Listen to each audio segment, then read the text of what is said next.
म्हणजे किती फरक पडला 350 वर्षापूर्वी शिवाजी महाराजांवरती होणाऱ्या संस्कारात आणि आज आपल्या पोरांवरती होत असलेल्या संस्कारांमध्ये. शिवचरित्र याच्यासाठी ऐकायचंय, याच्यासाठी वाचायचंय की आपली पोरं घडवताना आपल्याला शिवचरित्र समोर ठेवता आलं पाहिजे. त्या शिवचरित्रातला एक एक प्रसंग आणि छत्रपती शिवाजी महाराजांच्या आयुष्यातली एक एक घटना आपल्याला बरंच काही शिकवून जाते. पण मला वाईट या गोष्टीचं वाटतं. बऱ्याचदा जुनी लोक असे सांगायची, घराघरात जिजाऊ असेल तर अंगणात शोभा दिसेल. आता घराघरात जिजाऊ कुठेच पाहायला मिळत नाही. आता घराघरातली आई ही रील स्टार आणि टिकटॉक स्टार झाली. कच्चा बदाम कच्चा बदाम. मला कधी कधी प्रश्न पडतो की जर घराघरात अशी आई असेल तर अंगणात खेळणारं प्रोडक्ट कुठल्या लेवलचं असेल याचा विचार न केलेला बरा. आज खऱ्या अर्थानं प्रत्येक आईची, प्रत्येक वडिलांची ही जबाबदारी आहे आपली पोरं घडवत असताना त्यांच्यापर्यंत चांगले संस्कार पोहोचवण्याची. कारण एकदा वेळ निघून गेली की हातामध्ये काहीही उरत नाही. शिवचरित्र याच्यासाठी समजून घ्यायचं आहे की मासाहेब जिजाऊंनी, शहाजीराजांनी शिवरायांवरती जे संस्कार केले ना, त्या संस्कारांची ही ताकद आहे की गेल्या 350 पावणे 400 वर्षानंतर सुद्धा छत्रपती शिवाजी महाराज नावाच्या या राजाची जादू आज सुद्धा या महाराष्ट्राच्या मातीत कायम आहे. आज सुद्धा शिवराय आम्हाला आठवतात. हे त्याचं कारण आहे. आणि छत्रपती शिवाजी महाराजांना त्या काळी शिकवण्यासाठी कुठल्याही शाळा महाविद्यालय अथवा विद्यापीठ नव्हतं.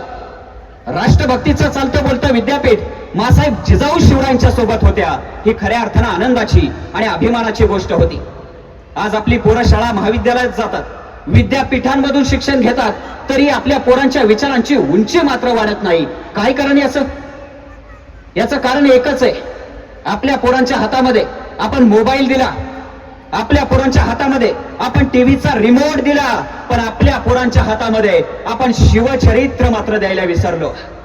अरे राष्ट्र घडवायचं असेल, समाज घडवायचा असेल आणि येणारी भावी पिढी जर घडवायची असेल ना, तर आपल्या पोरांच्या हातामध्ये मोबाईल आणि टीव्हीच्या रिमोट पेक्षाही जास्त शिवचरित्र देण्याची गरज आहे. कारण शिवचरित्र आपल्याला हेच शिकवतं की जो मासा पाण्याच्या प्रवाहाच्या दिशेनं खाली पोहोच जातो तो मासा सर्वसामान्य असतो, पण जो मासा प्रवाहाच्या विरुद्ध दिशेनं वर जातो ना, तो मात्र सर्वश्रेष्ठ असतो.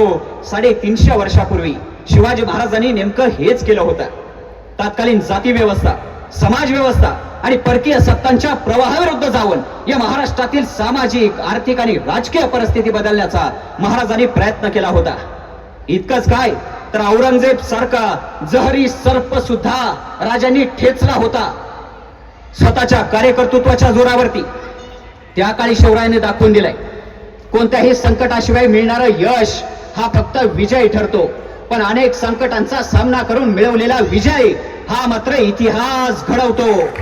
हा सह्याद्री साथ घालत होता त्या इतिहासाला, त्या पराक्रमाला, त्या अफाट अशा शौर्याला. आणि म्हणूनच मासाहेब जिजाऊंनी शिवरायांच्या मनामध्ये हिंदवी स्वराज्याचं स्वप्न पेरलं.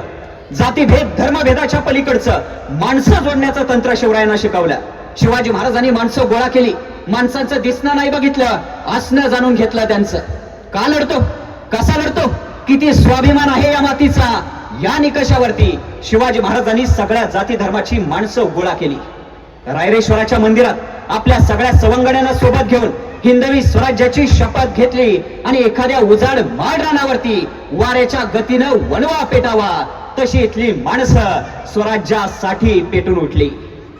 खर तर ज्या छत्रपती शिवाजी महाराजांनी स्वराज्य उभं केलं ना, त्या शिवाजी महाराजांनी आयुष्यभर स्वतःच्या मनामध्ये श्रद्धा जपली, पण त्या श्रद्धेचं रूपांतर कधीच अंधश्रद्धेत होऊ दिलं नाही. हा शिवाजी महाराजांचा इतिहास आपल्याला समजून घ्यायचा आहे. आज साधं मांजर आडवं गेलं ना तरी आपण आपली वाट बदलतो.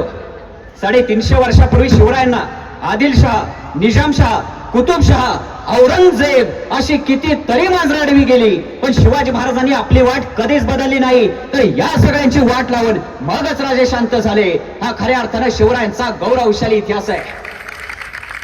उभ्या आयुष्यभर शिवरायांनी स्वतःचा आदर्श मानलाय तो मासाहेब जिजाऊंना. जगाच्या इतिहासातला एक महान पराक्रमी राजा, जो आदर्श कोणाला मानायचा, स्वतःच्या आईला आदर्श मानायचा.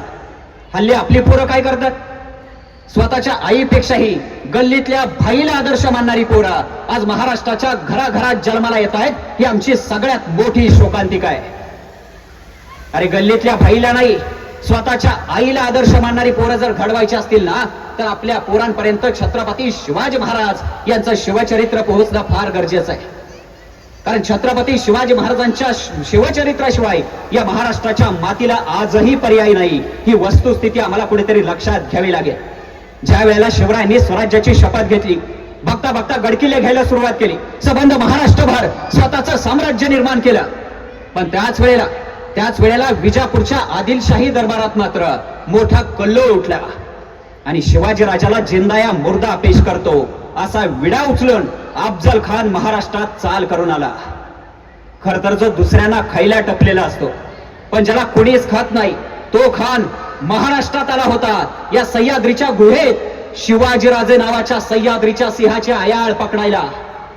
पण शिवरायांची युद्धनीती आणि त्यांची प्रत्येक चाल ही इतकी अचूक आणि सूक्ष्म निरीक्षण शक्ती असलेली, शक्तीपेक्षा युक्ती श्रेष्ठ आपण म्हणतो ना, या म्हणीचा अद्भुत आविष्कार म्हणजे राजा शिवछत्रपती. कारण साधी गोष्ट बघा ना, प्रतापगडावरती अफजल खानाच्या भेटीसाठी जायचंय म्हणून राजाने आपल्या सोबत आपलं अख्खं सैन्य घेतलं नाही. राजाने सोबत काही मोजकेच मावळे घेतले. राजाने सोबत घेतला वाऱ्याच्या वेगानं दांडपट्टा फिरवणारा जिवा महाला.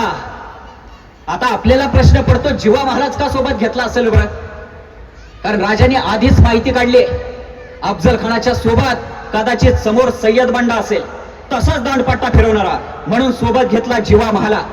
राजाने सोबत घेतला संभाजी कावजी कोंढाळकर नावाचा मावळा. आता संभाजी कावजी कोंढाळकरांनाच का सोबत घेतला असेल बरं? कारण राजांना माहित होता अफजल खान हा अफाट, प्रचंड आणि हत्ती सारख्या ताकदीचा आहे. आणि संभाजी कावजी कोंढाळकर नावाचा मावळा सुद्धा अगदी तसाच बलदंड ताकदीचा. छत्रपती शिवाजी महाराजांच्या स्वराज्यातला एक एक जिगरबाज मावळा काय ताकदीचा होता ना, हे तुम्हाला मला एका प्रसंगाच्या माध्यमातून सांगायचंय. पुण्याजवळ जुन्नर नावाचं गाव आहे.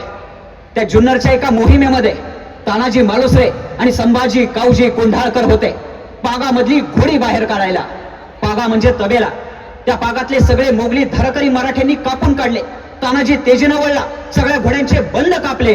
तानाजी आणि संभाजी कावजी ती घोडी पागामधून बाहेर काढायला लागले. पण त्याच वेळेला गनिमाचे एक हत्यारबंद मोगली धारकरी हातात लखलखती नंगी तलवार घेऊन मारो मारो वरडत दोघांच्या दिशेनं चाल करून आलं. आणि चाल करून आलेल्या त्या मोगली धारकऱ्याला पाहून संभाजी कावजी तानाजींना म्हणाले, तानाजीराव, निस्ता पट्टा घुमत माझ्या बरोबर या, गमजा धावतो तुम्हाला. आणि चाल करून आलेल्या त्या मोगली धारकऱ्याच्या समोरच संभाजी कावजींनी समोरचाच पागातलाच एक घोडा त्याच्या पोटाखाली मान घालून खांद्यावर उचलला आणि हर हर महादेव वरडत संभाजी कावजी तो घोडा मानेवरती घेऊन थया नाचत त्या मोगली धारकऱ्याच्या दिशेनं धावले. आणि संभाजींची ती हत्तीवाणी अफाट ताकद बघून ते मोगली धारकरी हातातली तलवार तिथंच टाकून तोबा तोबा वरडत पाठीला पाय लावून पळाला.